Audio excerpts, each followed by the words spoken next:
Selamat pagi ya, kita kembali semula ke ruang bicara ini dan satu lagi topik yang menarik telah pun kami sediakan dan topik yang kita pilih dalam ruang bicara ini ialah keluarga Malaysia zahirkan impian dan kita ada tetamu bukan di studio tetapi akan kita hubungi melalui kemudahan Skype. Baiklah, kenapa kita memilih topik ini? Kalau saudara masih ingat Yang Amat Berhormat Perdana Menteri dalam ucapan pembentukan Kabinet pada 27 hari bulan Ogos 2021 telah mengumumkan bahawa 31 Yang Berhormat Menteri melibatkan 26 kementerian dan 5 agensi di bawah Jabatan Perdana Menteri perlu membuktikan pencapaian awal dalam tempoh 100 hari pertama memegang portfolio sebagai Yang Berhormat Menteri. Dan dalam hal ini, Yang Amat Berhormat Perdana Menteri juga telah membuat kenyataan media pada 30 September 2021 berhubung prestasi Yang Berhormat Menteri dan kementerian berdasarkan 3 elemen utama, iaitu penilaian prestasi kementerian ataupun agensi, penilaian kepimpinan berdasarkan keberkesanan dan juga keberhasilan inisiatif, serta penilaian persepsi awam terhadap ahli jemaah menteri dan kementerian dan juga agensi di bawah tanggungjawab mereka. Jadi ini isu yang cukup menarik sebenarnya. Kita akan hubungi tetamu melalui kemudahan Skype. Jadi kita ucapkan terima kasih kepada yang berbahagia Profesor Dr. Kartini Abu Talib alias Khalid yang merupakan timbalan pengarah kita di UKM. Assalamualaikum Prof. Waalaikumsalam Tuan Syarkawi. Apa khabar? Baik, sehat. Alhamdulillah. Baik, kita bercakap tentang topik yang sememangnya menjadi perbincangan lah sebenarnya ataupun sudah pun mendapat perhatian daripada rakyat Malaysia, iaitu tentang keluarga Malaysia zahirkan impian. Dan hari ini pun Yang Amat Berhormat Perdana Menteri telah pun melancarkan 100 hari aspirasi keluarga Malaysia. Dan apakah bagi Prof sendiri, apa yang dilakukan oleh Yang Amat Berhormat Perdana Menteri ini adalah sesuatu yang cukup berkesan sebenarnya dalam usaha untuk mewujudkan bukan saja rakyat Malaysia yang bersatu padu, itu matlamat kita, tetapi juga dari segi prestasi Yang Berhormat menteri-menteri yang mewakili kabinet, yang mewakili kementerian masing-masing. Apakah anda lihat ini satu langkah yang positif? Okey, saya kira ini soalan yang baik dan bermakna lah. Pertama sekali bila Perdana Menteri beliau telah pun menyatakan, melancarkan konsep keluarga Malaysia dengan 3 elemen teras, iaitu keterangkuman, kebersamaan dan kesyukuran, yang ramai melihat bahawa gagasan ini bersedia menerima persamaan dan perbezaan dengan rasa aman serta berhemah. Dia angkat dengan perkataan sedangkan lidah lagi tergigit dengan 20 pengkayaan nilai. Jadi kita balik kembali bagaimana pada 30 September Perdana Menteri Ismail Sabri membentangkan hasrat berkenaan kad laporan pencapaian 100 hari. Okey, saya kira ini adalah satu usaha yang baik. Pertama, untuk mengukuhkan keyakinan orang awam. Kerana bila mengukur prestasi agensi berdasarkan kepimpinan dan keberhasilan, persepsi awam itu akan diukur sejauh mana mereka yakin dengan usaha dalam tempoh 100 hari. Kalau kita perhatikan kementerian-kementerian dan agensi-agensi, mereka tidak memulakan langkah 100 hari dalam keadaan yang singkat.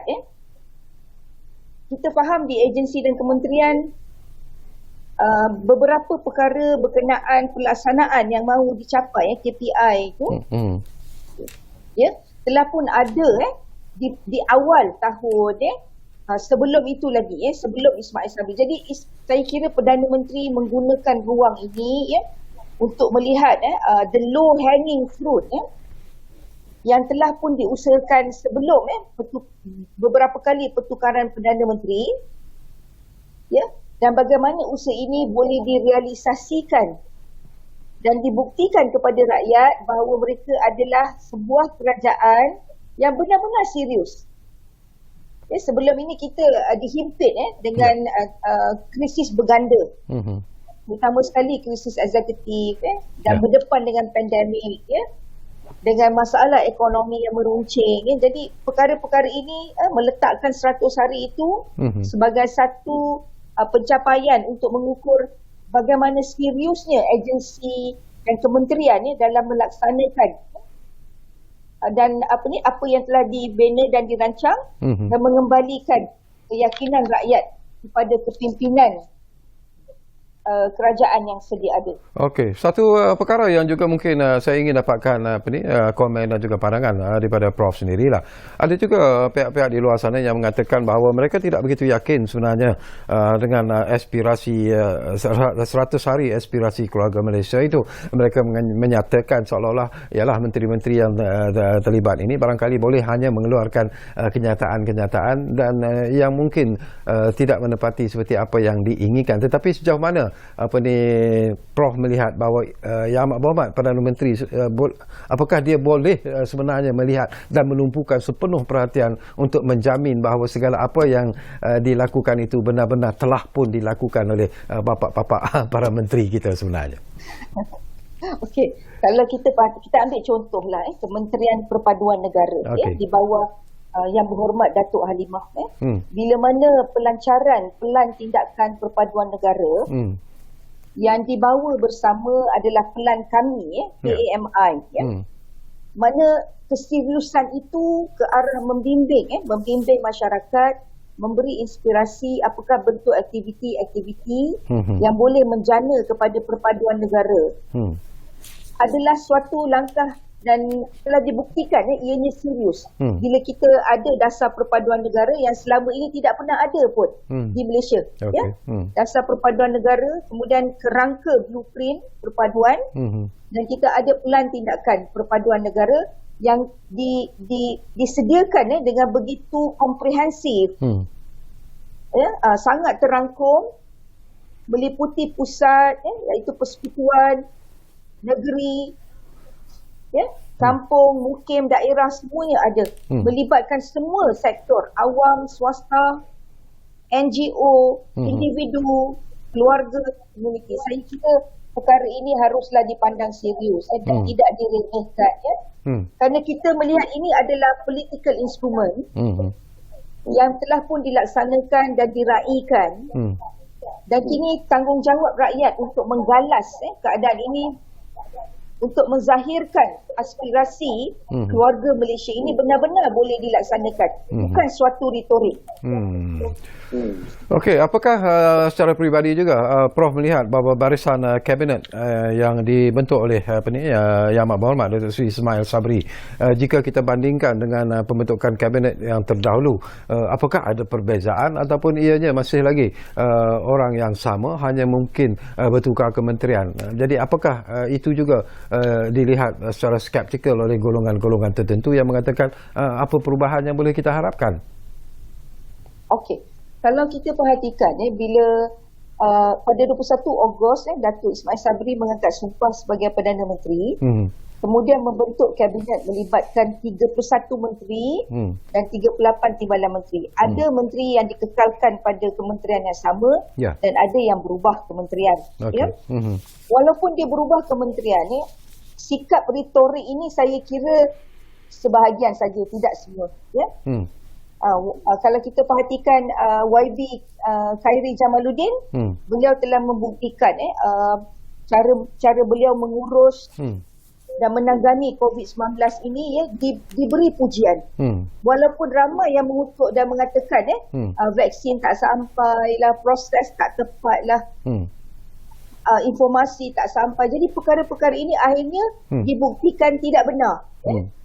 Bila mana negara mencatat sebagai negara yang terpantas dalam mengedarkan dan memberi vaksin di seluruh negara. Maknanya program vaksin negara itu berjalan dengan baik. Walaupun ramai yang sebenarnya tidak puas hati dan sentiasa memberi kritikan. Pada saya, orang yang memberi kritikan ni tak apalah, kita ada kebebasan untuk bersuara dan menyatakan dan kita terima kritikan itu sebagai suatu yang membina seandainya ianya bertujuan untuk memperbaiki sistem dan proses yang sedia ada. Kalau kita perhatikan kalau secara perbandingan pada 29 Oktober bila Ismail Sabri memaklumkan saya kira peruntukan bajet terbesar dalam sejarah dengan 332.1 bilion terbandingkan dengan Amerika. Amerika mungkin lebih besar bajet dia kerana populasi yang lebih besar, iaitu $9.1 trilion. Tapi kaedah kepada menyampaikan bantuan tidak jauh berbeza dengan apa yang kerajaan Malaysia lakukan. Terutama sekali dalam pemberian dana tunai, bantuan keuangan, bantuan kepada kemahiran, bantuan kepada peniaga-peniaga kecil, bantuan kepada bentuk kesihatan termasuklah post-COVID dan kesihatan gangguan mental. Jadi semua ini hampir sama dan saya melihat apa yang dilakukan oleh negara itu adalah tepat dan sesuai dengan keadaan yang dilakukan. Kita mungkin tidak boleh menutup kritikan-kritikan. Ibarat dulang yang besar lah. Saya kira kalau baldi tu nak tutup tak boleh. Biarlah dia. Tempayan yang besar tu dia akan terganggu. Tapi apa yang dikatakan itu boleh dibuktikan oleh kerajaan telah melakukan sebaik mungkin, terutama sekali dalam pelan pemulihan negara yang saya lihat kini kita telah nampak kerancakan ekonomi itu telah pun terhasil. Kalau turun ke mana-mana hotel ke mana-mana pasar raya, keadaan pandemik itu telah bertukar kepada endemik secara perlahan-lahan. Dan manusia Malaysia ni, warga Malaysia ni tidak lagi rasa bimbang. Mereka dah bersemangat untuk berniaga, kembali untuk mengurus hidup seperti mana sebelumnya. Ada juga pandangan Prof okey, 100 hari aspirasi keluarga Malaysia dan ianya telah pun mencapai mungkin apa yang diharapkan melalui penilaian KPI yang dibentangkan oleh setiap menteri kabinet. Tetapi selepas 100 hari itu apa akan terjadi? Apakah ianya akan diteruskan dan bagaimana menteri-menteri juga harus konsisten untuk menentukan ataupun menjamin bahawa mereka mencapai segala apa yang diinginkan ataupun dihasratkan oleh Yang Amat Berhormat Perdana Menteri? Okey, bagi kementerian-kementerian, mereka ada KPI sasaran masing-masing KPI sasaran tahunan. Dan proses untuk melaksanakan pengukuran semuanya saya kira sangat sistematik dan organised lah, sangat tersusun. Cuma yang paling penting bila kita melihat kepada aspirasi keluarga Malaysia ini telah ada usaha yang dilakukan oleh Perdana Menteri pada 7 November beliau telah melancarkan sambutan keluarga Malaysia, menjadikan sambutan keluarga Malaysia sebagai sambutan setiap tahun. Saya kira ini satu bentuk yang kita namakan sebagai cultural memory yang penting dalam historiografi dan pengajian bagaimana warga itu boleh mengukuhkan mengukuhkan jati diri. Kerana budaya memori ini tidak hanya mengenai individu atau pengalaman peribadi, tetapi ia juga sebahagian daripada kolektif domain yang harus dibina, dipupuk, diulang-ulang agar rasa kebersamaan itu boleh hidup subur dan berpanjangan. Sama juga dengan bagaimana menteri-menteri, kementerian dan agensi menyatakan pelancangan tahunan dengan KPI keberhasilan yang perlu dicapai ini. Mereka ada sistem kerja, proses yang sistematik, pemantauan berkala dan bagaimana menciptakan sesuai dengan program yang mahu dilaksanakan. Jadi rakyat di sana tidak perlu bimbang. Apa yang kerajaan mahu lihat ialah persepsi awam berkenaan apa yang telah dicapai dan disediakan dari segi perkhidmatan untuk orang awam. Okey, sesuatu yang penting juga mendapatkan pandangan Prof lah. memang kita kagum dengan slogan keluarga Malaysia yang telah pun diperkenalkan oleh Yang Amat Berhormat Perdana Menteri Datuk Seri Ismail Sabri Yaakob. Tetapi sebelum ini pun kita ada pelbagai slogan sebenarnya. Setiap Perdana Menteri memperkenalkan slogan-slogan masing-masing. Tetapi bila kita bercakap tentang keluarga Malaysia itu sendiri, macam Prof katalah, bukan mudah sebenarnya untuk mewujudkan satu konsep yang betul-betul memenuhi apa yang kita impikan, apa yang kita mahukan sebenarnya. Dan kadang-kadang ahli-ahli politik juga menjadi punca berlakunya perpecahan di kalangan perpaduan rakyat, kepercayaan rakyat, penyatuan semangat kesepaduan rakyat dan sebagainya. Jadi mungkin Prof juga ingin menyatakan sesuatu, terutamanya kepada ahli-ahli politik. Berpolitik itu adalah sesuatu yang dibenarkan dalam sebuah negara yang bersifat yang mengamalkan demokrasi, tetapi janganlah ianya menghancurkan perpaduan rakyat, janganlah menghancurkan perpaduan keluarga Malaysia. Okey, saya kira konsep aspirasi keluarga Malaysia ini ibarat pangkal keramat kerana secara tak langsung ia berjaya mengurangkan ketegangan kemelut politik di badan eksekutif dan kita pun lihat bagaimana MOU transformasi kestabilan politik telah ditandatangani bersama dengan pihak kepembangkaman iaitu PH Pakatan Harapan walaupun ramai mengatakan ianya suatu retorik gimmick sahaja tapi kita harus melihat dia sebagai satu political instrument yang digunakan untuk merapatkan usaha, mengurangkan ketegangan dan bersedia menerima perbezaan dengan cara yang berhemah dan bertolak ansur. Dan keadaan ini saya kira telah berjaya meredakan ketegangan sehingga membolehkan PRN Melaka boleh berlaku dengan baik tanpa ada peningkatan kes yang saya kira mendadak dan membimbangkan Okey, satu lagi perkara juga saya nak dapatkan pandangan Prof lah.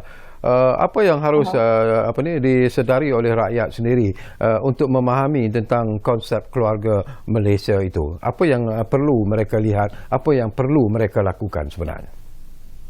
Okey. Kalau melihat kepada apa yang perlu rakyat lakukan kalau mereka boleh menghayati tiga teras utama keluarga Malaysia iaitu keterangkuman, kebersamaan dan kesyukuran dan melihat juga dan memahami dan menghayati 20 pengkayaan nilai yang sangat berkait dengan perasaan hormat menghormati, berhemah bila berinteraksi, prihatin, semua nilai-nilai yang baik. Maka keadaan ini akan membolehkan rakyat untuk menjadi lebih bijak. Saya kira rakyat lebih bijak, cuma ahli politik ini yang perlu kita kadang-kadang cubit dan sedarkan apa yang mereka lakukan itu harus mengutamakan rakyat. Ibarat kalau kita lemparkan pantun pada mereka. Okay. Dari selama ke Kota Melaka, berkayuh roda keringat melata. Kebersamaan dibina demi negara, ampuh kita kukuh bangsa. Jadi dengan keluarga Malaysia ini dia membawa ke semua maksud kebersamaan, pengukuhan bangsa, kekuatan kita, ampuh kita bersama dan kesejahteraan rakyat ini sangat bergantung kepada penerimaan dan penghayatan kepada 20 pengkayaan nilai yang sedia ada dalam aspirasi keluarga Malaysia. Okey, secara peribadi juga Prof, tentang aspirasi 100 hari keluarga Malaysia ini, kalaulah Prof diberi tugas dan tanggungjawab untuk memberi markah pencapaian di manakah ataupun berapakah markah yang ingin Prof berikan kepada apa yang telah pun disempurnakan ataupun yang telah pun dilakukan oleh mereka yang terlibat dalam aspirasi 100 hari keluarga Malaysia, menteri-menteri kabinet khususnya? Okey, kalau kita perhatikan prestasi agensi dan keberhasilan dari segi kepimpinan yang dihasilkan oleh setiap agensi, mereka ada pengukuran kepada pencapaian tersebut Jadi saya rasa bukan di tempat saya untuk mengukur setiap pencapaian kerana mereka telah ada pengukuran yang sesuai strategi mana yang telah dicapai, strategi mana yang memerlukan intervensi, strategi mana yang memerlukan pemantauan berkala.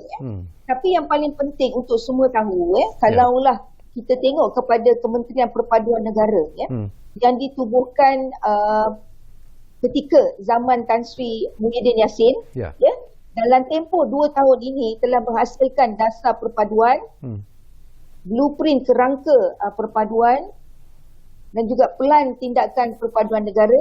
Saya bagi 100% untuk KPN yang telah berjaya dalam tempoh 2 tahun, di mana belum ada sebelum ini suatu dasar perpaduan negara yang dijadikan petunjuk dan rujukan kepada negara dan juga pemimpin bagaimana untuk mengurus kepelbagaian dan perbezaan. Dan kekukuhan kepada aspirasi keluarga Malaysia ini sebenarnya mengikat apa yang sedia ada untuk semua sedar bahawa kita ini sebenarnya berkeluarga. Dan masalah harus ditangani bersama. Walaupun berdepan dengan perbezaan, kita perlu mencari jalan penyelesaian yang bersifat aman, bukan radikal. Bila Prof sebut soal ini pun sesuatu yang penting jugalah Prof ya. 3 elemen penting yang Prof mention dan juga kita tahu berkaitan dengan pelancaran ataupun apa yang ingin disampaikan melalui 100 hari aspirasi keluarga Malaysia. Tetapi yang menjadi masalah sekarang ini, satu isu yang juga perlu diberi perhatian yang serius adalah bagaimana untuk mewujudkan satu suasana ataupun kestabilan dalam negara kita sekarang ini. Bukan saja dari segi hubungan kaum, tetapi juga dari segi politik dan sebagainya. Bagaimana? Apa yang kita perlu lakukan sebenarnya? Apa yang perlu kita cari?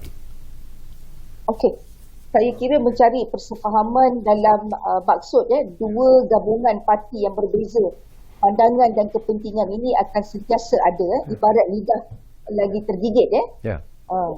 Cuma kita nak tengok usaha kepada mewujudkan MOU transformasi kestabilan politik harus tidak bersifat retorik. Kalau ianya dijadikan political instrument, ianya harus dizahirkan dan dibuktikan. Seperti mana usaha untuk mewujudkan Akta Lompat Parti misalnya. Kalau Akta Lompat Parti itu terlalu banyak kesenjangan yang sukar dalam maksud mendapat persetujuan daripada semua dan pelepasan daripada perkara-perkara dalam perlembagaan persekutuan, mungkin boleh mereka mempertimbangkan artikel dalam maksudnya kelayakan sebagai YB ini, bagaimana klausa untuk melompat parti itu boleh dimasukkan dan menjadi perkara utama untuk mereka akur sebagai tanggungjawab sebagai YB. Jika mereka gagal, mereka harus letak jawatan ataupun dengan secara automatik dibuang daripada jawatan. Sebab apa yang berlaku dalam politik Malaysia ini ialah masalah lompat parti. Bila lompat parti itu yang sebenarnya mewujudkan ketidakstabilan, memandangkan trend ketiadaan majoriti ini akan menjadi trend yang berterusan. Kesan daripada pensempadan semula 1999 yang menyebabkan urban seat, mixed seat di kawasan bandar ini menunjukkan kesukaran untuk mewujudkan majoriti jelas. Terutama sekali kawasan bandar ini kita tahulah dikuasai oleh bukan Melayu, dan kepercayaan bukan Melayu tidak lagi kepada kepimpinan Malay-led rural society tapi mereka senang kepada kepembangkangan. Baik Prof, kita tinggal 1 minit saja lagi masa. Saya nak dapat pandangan ikhlas dan juga komen ikhlas daripada Prof seringkas-ringkasnya. Ada juga yang mengatakan bahawa aspirasi keluarga Malaysia ini sebenarnya diperkenalkan dalam usaha untuk memenangi hati rakyat, terutamanya menjelang PRU yang ke-15 nanti. Betul ataupun tidak sebenarnya? Apakah itu matlamat aspirasi keluarga Malaysia? Apakah itu matlamat Yang Amat Berhormat Perdana Menteri? Mungkin itu sebahagian tapi kita telah nampak bagaimana aspirasi keluarga Malaysia ini telah terbukti berjaya meredakan ketegangan dalam konflik berganda dalam keadaan negara berdepan dengan konflik eksekutif turun naik Perdana Menteri pertukaran Perdana Menteri. Aspirasi keluarga Malaysia ini suatu gagasan yang tiba-tiba meredakan rasa ketegangan itu dan perbezaan politik kepentingan ini boleh duduk bersama untuk berbincang dan memikirkan cara yang terbaik kerana mereka harus bersifat tidak lagi defensif ataupun ofensif. Mereka harus bersama memikirkan bahawa mereka adalah wakil yang dipilih oleh rakyat tanpa mengira parti yang berbeza, kerana tugas yang digalas adalah untuk rakyat. Jadi keluarga ini saya kira melenyapkan sempadan perbezaan parti politik itu buat sementara waktu. Dan kalaulah aspirasi keluarga Malaysia ini mahu diteruskan sebagai motor untuk PRU 15, saya kira itu adalah perkara yang sihat. Okey, terima kasih banyak-banyak sebenarnya kepada Profesor Dr. Kartini Abu Talib kerana sudi bersama kita di ruang bicara ini, dan kita juga mengharapkan bahawa impian untuk melahirkan ataupun menjadikan keluarga Malaysia ini sebagai sesuatu yang cukup berkesan, sesuatu yang mungkin akan berjaya menyatupadukan rakyat, mewujudkan satu semangat kekeluargaan di kalangan rakyat Malaysia. Saya percaya ini bukanlah satu impian yang tidak boleh dijadikan sebagai kenyataan. Syaratnya rakyat mestilah memberi sokongan kepada konsep keluarga Malaysia ini. Jadi terima kasih kepada anda yang menumpukan perhatian bersama kami di Ruang Bicara. Ruang Bicara akan terus berbicara bersama anda.